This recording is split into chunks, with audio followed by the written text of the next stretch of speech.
বিহু কমিটিয়ে পুনৰ পাতিব পাৰিব বিহুৰ অনুষ্ঠান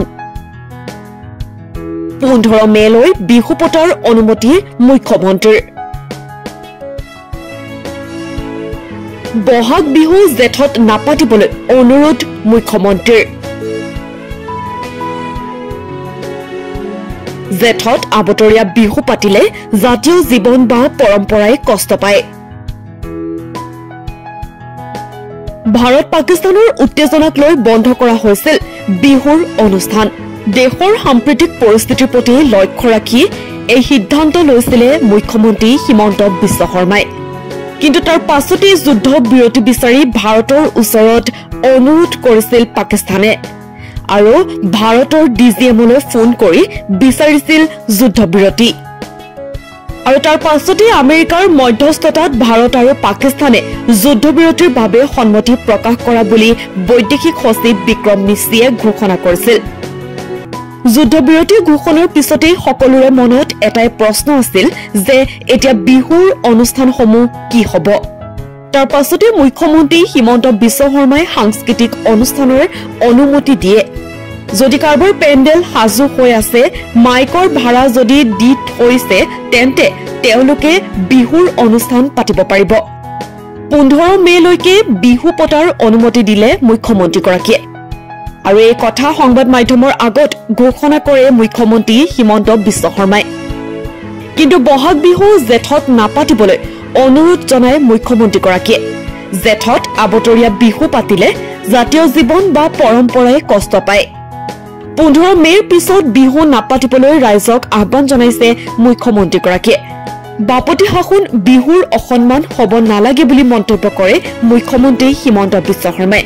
জেঠ মাহত বিহু পাতিলে ৰাইজেও বেয়া পায়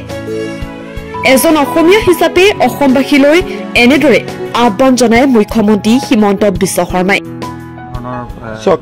মই ভাবো যে মে মাহত বিহু পতাটো আমাৰ কাৰণে উচিত নহয় আজি 14 মে মানে সম্পূৰ্ণ বহাগ মাহটো পাৰ হৈ যাব জেঠ মাহত বিহু পালন কৰিলে আমাৰ ৰাইজেও বেয়া পায় গতিকে কোনোবাই যদি পালন কৰিবলগীয়া আছে অহা 2-3 দিনত পালন কৰি শেষ কৰি দিলে মোৰ কোনো আপত্তি নাই কিন্তু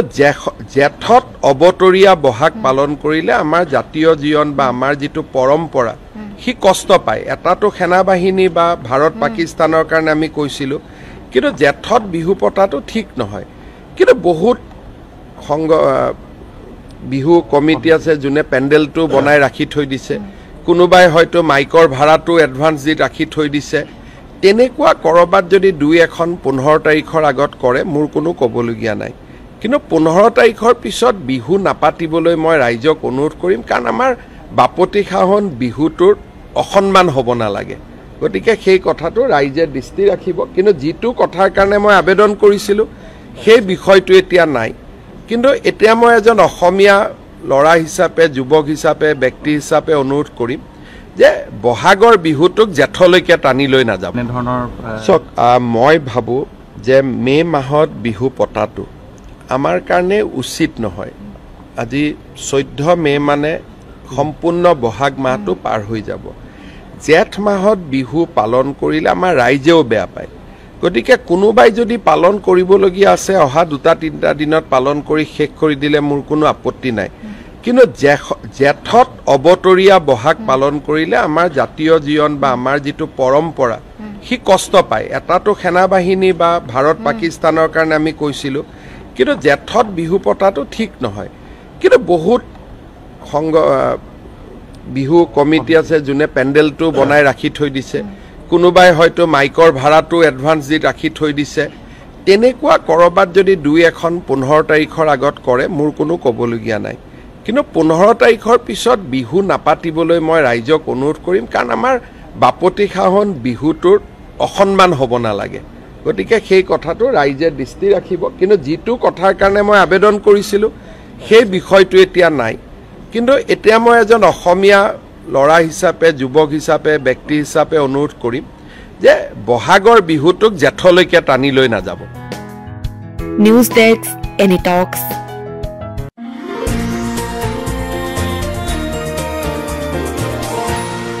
এনি টক্স হুতৰ বিপৰীতে ৰাইজৰ স্বাৰ্থ